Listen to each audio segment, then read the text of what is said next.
इतने पैसे दिए, एहसान किया क्या? खैरात दी क्या आपने कोई? खत्म कर रहा हूं सर, खैरात दी क्या आपने कोई? इससे ज्यादा पैसे हम आपको दे देंगे, लेकिन आपको चाहिए था कि इस मामले को संभालते और देश का सम्मान बढ़ाते। आपने लापरवाही बरती, इसका खामियाजा हमें भुगतना पड़ा। मैं आपसे आग्रह करूंगा कि जब वो बेटी दे। श्री चंद्रशेखर प्लीज। धन्यवाद सभापति महोदय, आपने मुझे वित्तीय विधेयक पर बोलने का मौका दिया। किसान मजदूर रात में थक के सो जाते हैं, सपने में देखते हैं कि जीवन बदल रहा है, गरीबी खत्म हो रही है। सुबह जब आँख खुलती है तो लगता है वापस झुका तू है। ऐसा ही इस बार का बजट गरीबों के लिए था। महोदय, मैं अपने क्षेत्र से शुरुआत करूंगा। मेरा क्षेत्र नगीना बाढ़ प्रभावित है, कोई चर्चा नहीं हुई। किसान आम आदमी परेशान है, कोई चर्चा नहीं हुई। गन्ना मिल समय पर पैसा नहीं देती है। गुलदार ने 30 लोगों की जान एक साल में ली है पिछले, कोई फर्क नहीं पड़ता अमीरों को। उद्योग धंधे लगाने कोई बात नहीं हुई। मेडिकल कॉलेज और एम्स के निर्माण की कोई बात नहीं हुई। ग्रामीण क्षेत्रों में खेलों को बढ़ावा देना, स्पोर्ट्स कॉलेज की कोई बात नहीं हुई। महोदय, देश में भूमि सुधार किया जाए। लाखों बीघा जमीन जो है भूमाफियाओं ने कब्जाई हुई है, भूमिहीन लोगों को भूमि दी जाए। बिजली के दाम में कटौती की जाए, गरीबों को कम दाम पे जो है बिजली उपलब्ध कराई जाए। ठेकेदारी प्रथा, संविदा, लेटर एंट्री खत्म की जाए, पक्की नौकरी दी जाए। निजीकरण की वजह से सरकारी नौकरियां लगभग खत्म हो गई हैं। मेरी मांग है, और मैंने निजी विधेयक भी पेश किया था, कि निजी क्षेत्रों में SC ST की OBC के लोगों को आरक्षण की व्यवस्था कराई जाए और पुरानी पेंशन बहाल की जाए।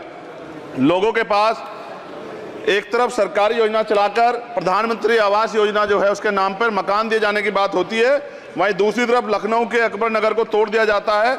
नवी मुंबई में के खार घर में What is his name? Patil.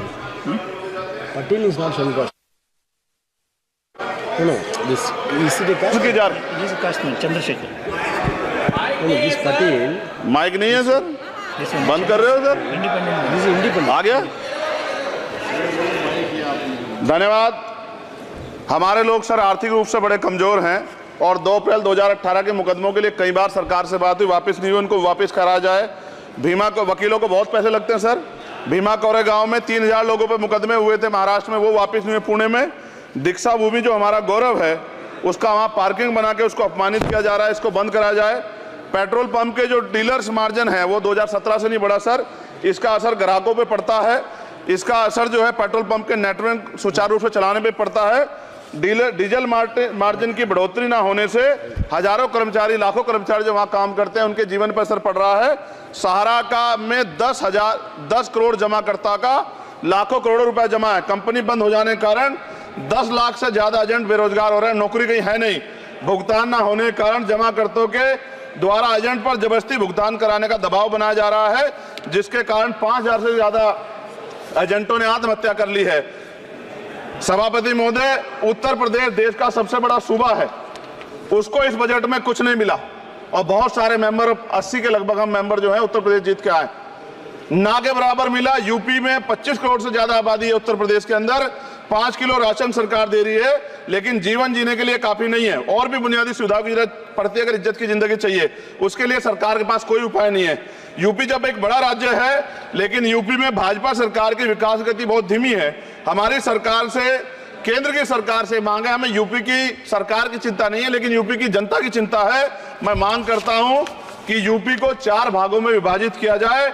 Doctor बाबा साहब अम्बेडकर ने कहा था 1995 में, उनकी बुक है थॉट्स ऑफ लिंग्विस्टिक स्टेट, किताब में कहा था राज्य जितना छोटा होगा राज्य की प्रगति उतनी होगी, जनता को रोजगार मिलेगा और जनता का जीवन संपन्न होगा। मोदी, एक बात मुझे आपसे कहनी है, आपने भी ये विषय उठाया था जब आप अपनी बात रख रहे थे, शेड्यूल कास्ट के साथ जो धोखा किया गया सुप्रीम कोर्ट के जरिए, आप इस बात को इस तरह समझे, 1.5 साल पहले मैंने मांग की थी, अगर इतना हितैषी हमारे लोग होते तो जब EWF 10% दे सकते हैं तो 5% शेड्यूल कास्ट के उन जातियों को दिया जा सकता था, लेकिन दृढ़ संकल्प और इच्छा शक्ति नहीं है गरीबों के उत्थान की। साथ साथ OBC की जातियां उनको भी दिया जा सकता था। ये जो हमारे साथ खेल किया गया है, ये खेल जो है इसमें बहुत गुस्सा है, सरकार को संज्ञान लेना चाहिए और सत्ता और विपक्ष दोनों जो है अपना स्टैंड क्लियर कर दें, क्योंकि दलित समाज, आदिवासी समाज इसको देख रहा है, वो भूलेगा नहीं, जो उनके गले काटने का काम करेगा उनको भूलेगा नहीं। और साथ साथ एक जो मेरी पर्सनल है सर, अभी मैं सुबह से प्रयास कर रहा था कि विनेश के लिए बोलूं, जब उसको डिस्क्वालीफाई किया गया, विनेश या नहीं, लेकिन ऐसा लगा जैसे हमें चाकू घुसेड़ दिया गया। मेरे आज भी याद है उस प्रोटेस्ट में मैंने रातें काटी हैं और 4-4 गोली खाई मैंने। ये देश की अस्मिता से जुड़ा मामला था। पर हमने हमारी मांग ये थी कि सरकार स्टैंड क्लियर कर दे, तब भी सुनवाई नहीं की गई। जब मंत्री बोलने आए तो हमने उनसे कहा कि हमें कुछ इंफॉर्मेशन चाहिए, उस पर बात नहीं हुई। सवाल ये है सर, एक गोल्ड हमारे लिए आ रहा था और जब ये गोल्ड आता देश गौरवान्वित होता, और क्या व्यवस्था थी सर कि उसका वेट बढ़ गया, पता ही नहीं लगा सिस्टम के लोगों को।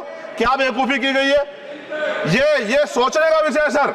ये बहुत महत्वपूर्ण देश की बेटी का मामला है। ये हरियाणा की बेटी नहीं है सर, वो एक जात की बेटी नहीं है, वो हमारी बहन है, देश की बेटी है। और आपने क्या किया हरियाणा के साथ? आपने हरियाणा का बजट कम किया, जबकि सबसे ज्यादा मेडल हरियाणा लेके आता है। ये गलत है सर, ये धोखा है। हमें इस बात की तकलीफ है कि विनेश जो है देश का नाम गौरवान्वित करती, इस देश का नाम बढ़ाती, लेकिन आज जो है अपमान का सामना करना पड़ रहा है। जब हमारे हितों की बात होगी हम जो है समझौता कर सकते हैं, लेकिन जब देश के हितों की बात होगी, बाबा साहब अम्बेडकर ने कहा था हम प्रथम और अंत्य भारतीय हैं। जब देश हितों की बात होगी, महिला हितों की बात होगी, महिला सम्मान की बात होगी, हर हम कीमत चुका देंगे। सरकार के मंत्री ने क्या कहा कि हमें इतने पैसे दिए, एहसान क्या क्या, खैरात दी क्या आपने कोई? खत्म कर रहा हूं सर, खैरात दी क्या आपने कोई? इससे ज्यादा पैसे हम आपको दे देंगे, लेकिन आपको चाहिए था कि इस मामले को संभालते और देश का सम्मान बढ़ाते। आपने लापरवाही बरती, इसका खामियाजा हमें भुगतना पड़ा। मैं आपसे आग्रह करूंगा कि जब वो बेटी देश लौटे सर, जब वो बेटी देश लौटे, रुक जाओ प्लीज वाइंड अप प्लीज। जब वो बेटी देश लौटे, मैं आपसे आग्रह करूंगा कि स्पीकर सर यहां बुला के उसका सम्मान करें। हम सब लोग, वो देश की बेटी है सर, देश के लिए गोल्डन गर्ल है वो, उसका सम्मान यहां किया जाए सर, हमें चाहते हैं। बहुत बहुत धन्यवाद, आपने बात रखने का मौका दिया। महिला विरोधी चुप रहे। थैंक यू कोई महिला विरोधी नहीं बोलेगा बीच में। श्री विशाल पटेल प्लीज।